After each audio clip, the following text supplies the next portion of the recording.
विक्रांत भाई, आज मौका है हमारे स्पेशली लॉरियों का कि वो आपसे भी सवाल करें और हमारे पैनल से सवाल करें। ऑडियंस की बारी है। पहला एक मुझे भी मौका दे दें यार बताओ। तबीश भाई। आप मैं आपका फैन हूं यार, इतना तो कर ही सकते हो आप। हैं, छोटी मोटी एंकरिंग मैं भी कर लेता बताओ। हूं। मैं राशिद भाई से जानना चाहता हूं, क्या नहीं? इनके जमाने की टीम से हम क्यों डरते थे और आज की टीम में फर्क क्या है? बहुत फर्क था। आज इनके पास मैच विनर है, हमारे पास उस वक्त मैच विनर थे। ये 11 नहीं होते थे, हमारे पास 15 होते थे। एक के ऊपर एक प्लेयर बैठा होता था, ये जिस तरह डबल इंडिया में सवारी। आजकल।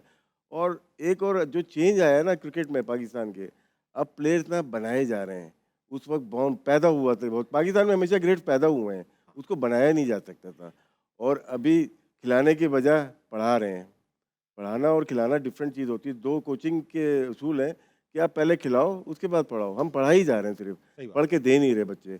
लेकिन ये बात फैक्ट है, ज़हीर अब्बास हो, इमरान खान हो, जावेद मियांदाद हो, ग्रेट्स हो पाकिस्तान, वसीम वक़ार हो, शोएब अख्तर हो, ये बॉर्न क्रिकेटर थे, इनको बनाया नहीं गया। ये बॉर्न क्रिकेटर थे, पैदाइशी। ऑडियंस में आना है, लेकिन उससे पहले एक सवाल। आपने कहा कि पहले क्रिकेटर्स पैदा होते थे।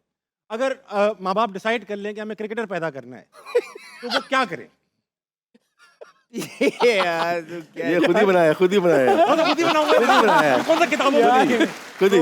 बहरहाल ऑडियंस देखिए 29 मिनट है और अच्छा, देते हैं तो और- बता देते हैं हम। 29 मिनट में थोड़े आइटम तो देने पड़ेंगे ना। कौन है भाई? अस्सलाम वालेकुम। वालेकुम अस्सलाम। क्या नाम है भाई साहब? बिलावल। बिलावल। हो जाए सवाल। मेरा सवाल विक्रांत सर से है। सर, रिसेंटली मैंने आपका पहले इंटरव्यू देखा था, वो बाबर के लिए था।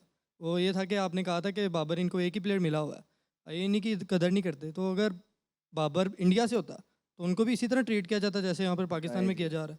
Current situation. यार देखो, विराट ने भी बीच में रन्स नहीं बनाए, रोहित शर्मा ने बीच में रन्स नहीं बनाए, धोनी ने भी बीच में रन्स नहीं बनाए थे। बट शायद उनको माँ बहन की गालियां नहीं दी जाती थी। ठीक है ना, ये कहा जाता था रन नहीं आए, 12 पारियां होगी, 18 हो गई, 20 हो गई, 22 हो गई। मैं मेन स्ट्रीम मीडिया की तो नहीं बात करता हूँ पाकिस्तान के। आई थिंक यहाँ पे बड़ी अच्छी डिस्कशंस होती हैं। आपके कुछ डिजिटल मीडिया पे ना नाजायज़, मतलब ऐसा लगता है कि यार ये बंदा डाकू है क्या, ये चोर है क्या, जो आप उसको इस तरह की गालियाँ दे रहे हैं। शायद बाबर की गलती है। बाबर का एक फेज़ आना था, बाबर का फेज़ खुद आया। बाबर ने कप्तानी की लालच किया, ये भी मैं आपको बता दूं। जब आपकी कप्तानी गई और 4 महीने बाद एक मुझे चोट लगती है, वो जख्म नहीं भरता, आपने कप्तानी दोबारा ले ली। तो उससे एक कप्तान, 2 कप्तान, वो तो यार एक बड़ा प्लेयर अगर ड्रेसिंग रूम में नाराज बैठा है, वो 4 और कराएगा नाराज। बहुत अच्छी बात की आपने।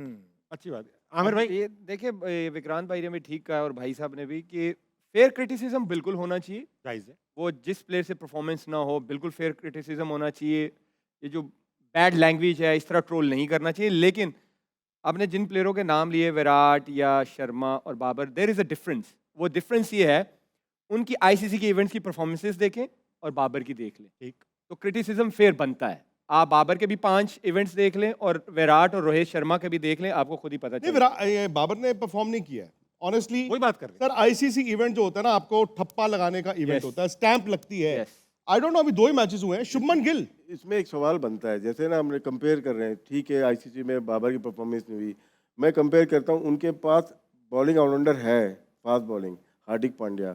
हम 3 टूर्नामेंट से वर्ल्ड कप में ढूंढ रहे हैं फास्ट बॉलिंग ऑलराउंडर, हमारे पास नहीं है।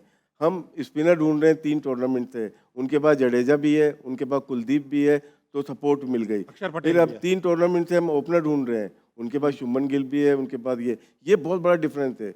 एक ज़माने में थे हम सिर्फ सुनील गावस्कर जी को जानते थे सिर्फ, ठीक है। क्योंकि वो एक खड़े होके खेला करते थे।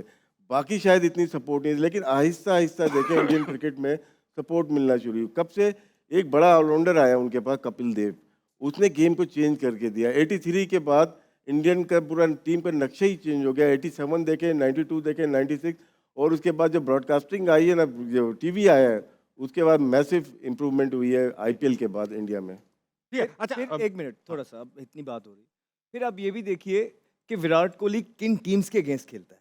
विराट कोहली को मैंने तो नहीं देखा जिम्बाब्वे के अगेंस्ट ज़्यादा खेलते हुए या किसी हल्की टीम के खिलाफ ज़्यादा खेलते हुए, B, C, D टीम्स के खिलाफ। विराट कोहली ने जितनी भी परफॉर्मेंसेस की है ना, वो टॉप नॉच टीम्स के अगेंस्ट की है और और points पे टॉप नॉच इवेंट्स पे जहाँ मुल्क को उसकी ज़रूरत थी। फिर जब फेलियर भी आए ना, उससे पहले भी वो बहुत ज़्यादा स्टैब्लिश हो चुके हुए थे। उसके बाद जाके उन पे फेवरेट इस तरह के फेलियर्स आए, तीनों फॉर्मेट में वो स्टैब्लिश थे बिल्कुल। तो ये थोड़ा डिफरेंस है कि बाबर आजम उस तरह स्टेब्लिश नहीं हुए जितने ज्यादा उन पे। फिर ना फिर एक चीज ये है ना, देखें फिर आपकी जो जो फॉर्म रूटती है ना, वो कितनी लंबी रूट रही है। देखिए हम भी इसी फील्ड से है ना, हमने भी क्रिकेट खेली है ना, हम पे जब बुरा टाइम आता है ना तो हमने खुद ही उससे निकलना होता है। बाबर आजम उससे निकलने से नाकाम है। इट शोज कि वो मेंटली जो टफनेस है वो उनमें कहीं नहीं है। जैसे मेंटल टफनेस क्रिकेट की भी होती है, मेंटल टफनेस होती है आप क्रिटिसिज्म को कैसे सहने लेते की। हैं। तो हम मैं- जब से बड़े हो रहे हैं ना विक्रांत भाई, हमने सारी जिंदगी क्रिटिसिज्म सहा है और उससे निकले भी हैं, लेकिन जितने मौके बाबर आजम को मिले हैं ना, नहीं वो क्रैक हुए हैं वो। आई थिंक वो इस चीज को हैंडल नहीं कर पाए हैं वो। कभी कभी आपको थिक स्किन होना पड़ता है। अब 150 करोड़ का वाम है हमारा, आप हर रोज कहां से मतलब आप रन बना दोगे। सही बात। सचिन तेंदुलकर के 700 पारियों में 100 ही 100 है ना, तो 600 में तो 100 नहीं है। कपिल देव ने एक बार कहा था, मैंने कपिल देव विराट कोहली के साथ एक जॉइंट इंटरव्यू किया था 2012 के एंड में, तो मैंने कहा पाजी एक एडवाइस अगर आपको देनी हो विराट को, उन्होंने कहा बेटा, जैसे पाजी बोलते हैं, बेटा तू फेल भी होगा, तेरा एक पीरियड आएगा तू फेल होगा, डिफाइन क्या करेगा तो उस पीरियड से कितनी जल्दी निकलेगा। वो 2014 में 134 रन बनाए 10 इनिंग्स में, बिल्कुल सही है। नेक्स्ट 400 लगाए ऑस्ट्रेलिया में, सो वो निकल गए। बाबर निकल नहीं पा रहे। नहीं, अब देखें ना विराट हमें पे कोहली की break बात, ये विराट कोहली की बात अभी पिछले मैच के अंदर देखें कैसे आराम से उसने फिनिश किया और भारत को ओवर द लाइन लगाया। यही एक्सपेक्टेशंस बाबर आजम से थी जो वो नहीं कर बेशक। सके। अच्छा एक फैक्चुअल करेक्शन कर दूं, बाबर आजम की सिर्फ एक सेंचुरी जिम्बाब्वे पे और एक सेंचुरी नेपाल के अगेंस्ट है, बाकी सब बड़ी टीम्स के अगेंस्ट है। इसी चीज के साथ ब्रेक एक मिनट मैं ब्रेक एक मिनट फैक्चुअल करेक्शन अब आपने कर दिया। जवाब यार रमन